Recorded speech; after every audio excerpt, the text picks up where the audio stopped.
Jazzcast Pros. Living a front seat life is truly a place of living in the moment and understanding the journey is what it is. But at the same time, you get to decide how you navigate that journey, how you negotiate the terms, right? There's three things that this episode will touch on. One is the topic, when physical and mental health collide. And when it happens, you find yourself in this very strange place of what comes first.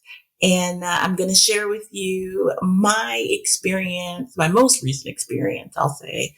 My physical health and my mental health collided in this moment, and I chose my mental health over my physical health. The second takeaway for today is that this mental health thing is a journey. It is not this wake up one day, aha moment, and everything is right with the world. There's highs and lows, there's ups and downs, there's lefts and rights, there's U-turns, there's detours, right? It's a journey. It's living the front seat life. And the third thing is it's okay to ask for help. I've really in the past struggled with this whole quarter, like starting with September, October, November. Over the course of those 3 months in 2013, I attempted suicide. My marriage ended and I lost my job in that 3-month time period. And for many people with events so huge and seemingly tragic, you find yourself lost, right? But for me, it was really an awakening. It was the first time in my life that I was able to take care of myself. And it's something that I never had to do before, but something that I had to learn how to do because I had to learn how to live again.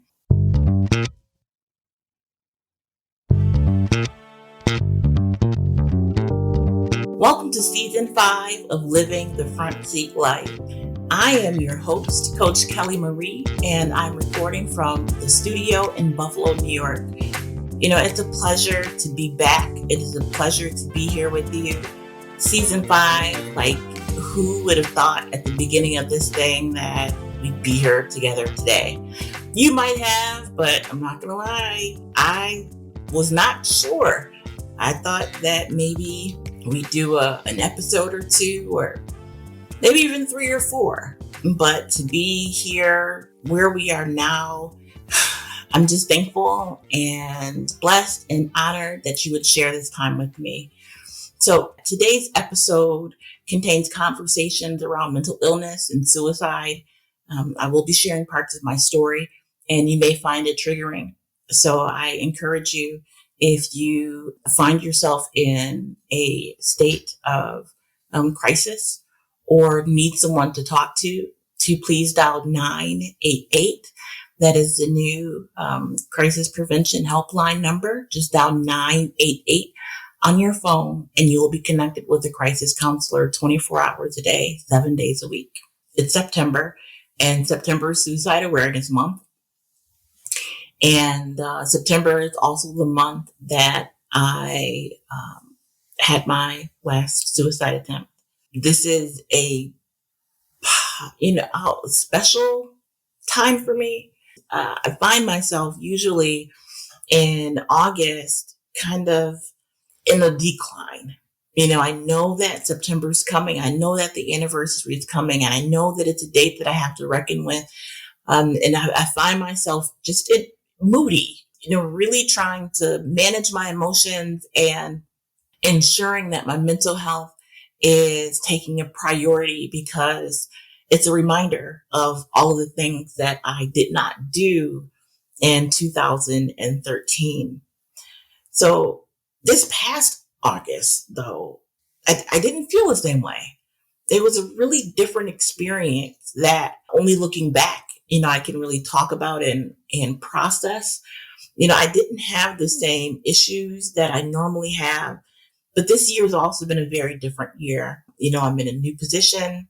New to me, it hasn't been a year yet. And so this is the first time I've been in this place, in this position. So yeah, right. We'll just call it new. It's still new. So I have this new job. It takes a lot of my time and a lot of my energy. There are days that I come home exhausted. And so I don't have a lot of time for my brain to think. So that could be a piece of the puzzle. I was totally focused on my vacation and a conference that I had to speak at. 2 weeks into the month, I spoke at the Girl Get Your Breakthrough conference with Pastor Latricia Clarissa Davis. A big shout out to Pastor Davis and the Girl Get Your Breakthrough crew. It was an incredible, incredible conference. And, I was really focused on presenting and planning and being present for the women in the room. And then immediately after the conference, I came home, went to work for one day, and then went on vacation. I spent the rest of the week on vacation. I went to Ocean City, Maryland. It was, ooh, I'm telling you, I can go back. I truly can go back. I thoroughly enjoyed myself. And it was a solo vacation, which, last year I went to Mexico. That was my first solo international trip. So this was my first domestic vacation trip solo. And I wanted to enjoy the day, right? Like carpe diem each day. I wanted to be on the beach and in the water, having a good time. And it was everything that I needed it to be. To be honest, I hurt myself the second day I got there, but I was still determined to enjoy the time that I did have and enjoy the activities that I was able to participate in. When I tell you that I needed that time away, I needed that time away. And sometimes you have to be able and willing and ready to continue on and plan and do despite other things happening around you. And this vacation was something truly that I needed. Someone that I work with is kind of a mentor. They're like, "You're taking vacation already? You just got your job. Like, how are you going on vacation already?" Listen, when you need to go, you need to go. I had the vacation time set aside. It's not like I went without a paycheck. My team was prepared and I went on vacation. It was something I needed to do. It was always something you heard of. People wanted you to work hard, save up your time, don't take off for work. And I ended up in a very deep, dark place because I was not putting myself first. And I learned that even in work, even in your 9 to 5, even in your business, whatever it is that you do that brings in the money, you still have to make time for yourself. You still have to put yourself first. So I do not regret my decision to go on vacation. I do not regret spending that time away. It was truly rejuvenating. I mean, I could just talk about the waves and the dolphins and being on the sailboat and the seafood and all of the things that vacation was. So I encourage you, listen, sometimes you just got to take time for yourself. Please do. Please do. And then the third thing that really happened this year, that hasn't happened in many, many, many years. I am living in a place that I'm comfortable in. Like the physical environment is comfortable for me. That's something that's been lacking.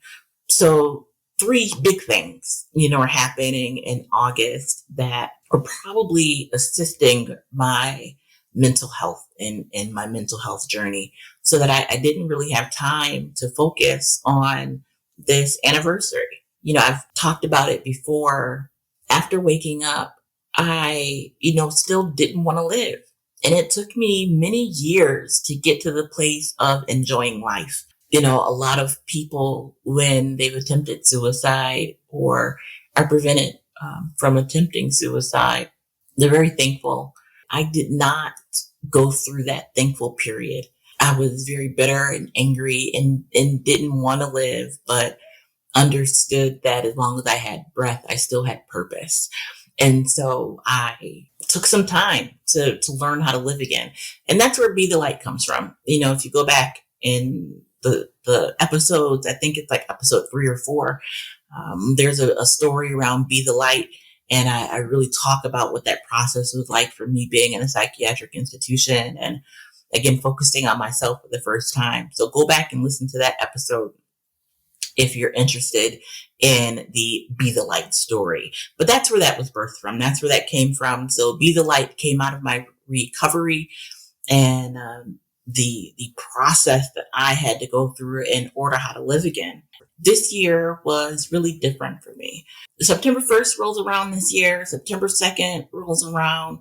And what I didn't tell you was while I was away on vacation, because of my injury, I stopped eating dairy and sugar because it exacerbates the inflammation in my body and it was making the pain worse. So I've been without dairy, without sugar, all this time. I'm taking in whole foods for the first time in a long time. I know you're hearing the word first a lot, right? But I had an appetite, like I was hungry. I've been eating my emotions a lot this past year. And I can't really tell you the last time that I felt hunger pains. Well, having dropped sugar and having dropped dairy, it forced me to eat differently, right? To find whole foods and cut back on processed foods because of the sugar and dairy content. And so I found myself hungry again. Well, on September 2nd, I am up late. It's a Friday night. I can't sleep. Don't know why. I take a warm shower, try and relax. And it's like 12:30, 1 o'clock, and I am starving. Like I'm laying in the bed, starving. And I've read articles, that you're usually, when you have hunger pains, drink some water, you're dehydrated, you're not hungry. So I'm drinking water and I'm still hungry and I'm drinking more water and I'm going to the bathroom because I drank so much water and I'm still hungry. And so I finally said, fine, let me go downstairs and get a snack and just satiate this hunger so I can get some sleep.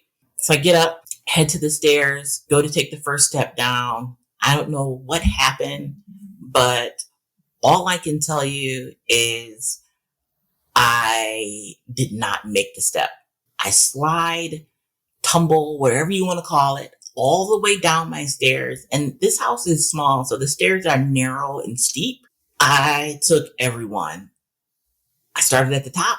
I did not end. Like I'm thinking, when you fall, like your feet will stop you when you hit the floor. No, my feet did not stop when they hit the floor. I kept falling until my butt hit the floor. So I'm sitting on the floor by myself, like, wow, that just happened. I immediately feel the pain. It wasn't like 3 days later, the pain sets in. I felt that immediately. And I'm trying to figure out how I'm going to get up. Like, how am I going to get up off of the floor? Now, I didn't hit my head. I'm well. I didn't break any bones. But I truly was in a lot of pain. And I was still hungry. So I get up. It takes me a little while to get up off the floor. But listen, the pain did not take the hunger away. So now my body hurts and my stomach is growling and I still need a snack. So I make it to the kitchen, make it back upstairs, take something and eat my snack and try and get some sleep. When I wake up on Saturday, listen, I could barely move. I was in so much pain, just on the cusp of unbearable. But my concern was I may need to go to the emergency room because I don't know what I've done. This feels like more than just bumps and bruises. My legs were tingling. It was a hot mess. And that's when it dawned on me what the day was, right? September 3rd was the day that I attempted suicide in 2013. And as I'm contemplating whether or not to go to the emergency room, that's when it hits me. And the one thing I did not want to do, because I would have to go to a particular hospital, and it's the hospital that I woke up in. I didn't want to go there. I didn't want to be in that place on my anniversary date. I just didn't want to do it. And so I did everything that I could think of to try and help my body heal, because I could not physically, first of all, I would have needed help to get there, which I was not calling the ambulance either, right? So that means, what friend do I call to help me pick me up, take me to the hospital so I can walk well, right? So I'm being hard-headed. I know that I should probably go to the emergency room, but I could not mentally make that decision. I mean, I made the decision. I made the decision to stay home, but I could not make the decision to go into the emergency room.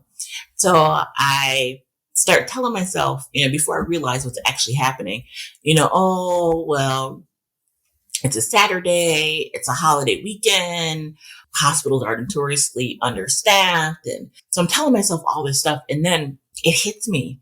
That really has nothing to do with it. It's because you don't want to be in the hospital on your anniversary date. And so once I realized that, it really threw me for a loop because I thought I figured this part out. And it's been 9 years. For the first time, right? I told you I am living in a place where the anniversary date didn't even hit me like it's hit me before, but it was still an issue. It was still an issue. My physical health and my mental health collided in this moment, and I chose my mental health over my physical health, which, to be honest, was it the best decision? Debatable. But the physical pain was not strong enough to overwhelm or supersede the apparent mental pain that I had with confronting this day. One of the things I had to do was talk to myself about what is necessary. Like, what is necessary for me right now in this moment? Is it necessary for me to go to the emergency room? Do I have any broken bones? Do I think that there's muscle tears? Do I have pain in my shoulder? Do I feel like something is really wrong, or is this just an issue of bumps and bruises? And Kelly, if you need to go to the emergency room, will you really not go because of this day? And so it took me long enough to come to the conclusion that, yes, in fact, if I needed to go to the emergency room, I would go. But it took me so long to come to that conclusion that I actually started to feel better. So previously, I had scheduled a doctor's appointment the week of Labor Day. And so I knew I only had to wait a couple days before seeing the doctor. And so I just decided to wait, knowing that if I felt something off or wrong that I needed to have addressed right away, that I would go. But even though I didn't need the emergency room, I still needed some help. I couldn't really navigate the stairs well. I couldn't go up and down the stairs to eat. My body was very, very, very sore. No position in the bed was comfortable. No position in the recliner was comfortable. I couldn't even recline the seats. I couldn't push back to let the seat recline. Like, I just was not comfortable, but it wasn't enough, again, to warrant me going to the emergency room. I mean, mind you, I still have a copay and all that stuff. That also came into question in my deliberations, but I never got to the point where I needed to go, thankfully. And so on this journey, right, it's a process.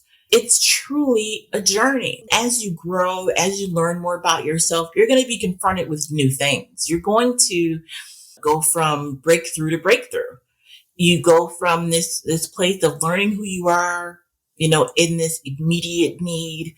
Once you have your immediate needs met, then you move to, like your day-to-day stuff, that's a little more complex. And then you move into some deeper things. But you're always, when you acknowledge and accept this journey, this path of healing, you're always in a space of healing. And that's okay. The aha moments are these mini breakthroughs. They're these places where you can kind of, plant a flag and say, I've met this milestone, right? Like, mark this spot so that you can look back and say, yeah, last year or last month or 5 minutes ago, I had this moment that helped me get to my next phase. And so it is totally okay and expected that as you move through the journey, you continue to heal, you continue to grow, and you continue to hit these spots, these bumps in the road, these hurdles that require you to take a step back and address it using all the tools in the toolbox that you have to be able to address the situation. And so for me, that was acknowledging that I was in this place. It was acknowledging that this was the anniversary of a very significant day in my life, and that I did not physically want to be in the place that I physically was when I experienced this event. But I still needed help. Even though I did not need the emergency room, I still needed assistance. And so I had to call on a couple folks. Did I want to? No. I wanted to just be able to enjoy the long weekend recuperating. but I couldn't leave the house. I could not go out. I couldn't go shopping. I couldn't stand up in the kitchen and cook.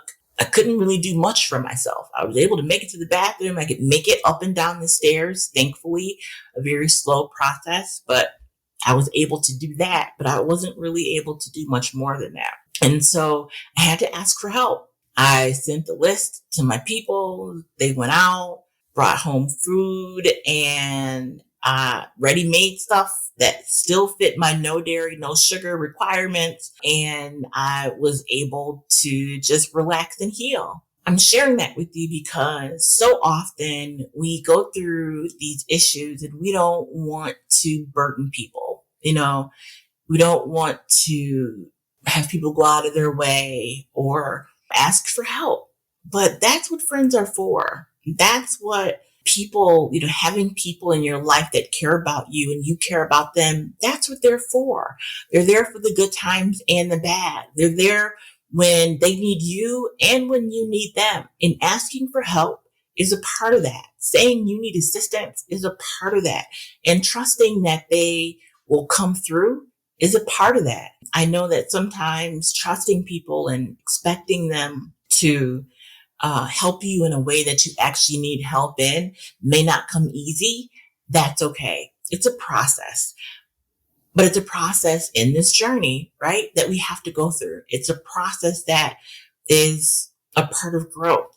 And so I encourage you, when you are in a place of needing help, when you need assistance, when you need just a little push, whatever it is, when you are in need of assistance, ask for help. And let people know exactly how they can help you, right? People want to help, but when we don't know exactly what it is we need, it's a little difficult sometimes. So spend a few moments just figuring out what it is you actually need help with. And it may just be you need help holding space. You just need someone to be there to hold space with you. Or it could be that you actually need some physical things done. Whatever it is, know that it is okay to ask for help. So in this recovery phase, in this place of, and I'm still hurting, this place of growth, right? Because even though I'm in pain, I have grown throughout this process. And I'm thankful. I'm thankful to my friends. I'm thankful to myself. Yeah, I'm thankful to myself for allowing me to grow. We sometimes don't realize that we have to allow ourselves to grow. We have to get out of our own way. And so I encourage you to do just that. As we move throughout this month of suicide awareness and open up season 5, I'm going to have some guests on the show that will talk about suicide and suicide awareness. We're also going to have a guest talk about faith and mental health and what it looks like as a faith leader to ask for help. And I'm really thankful to be back.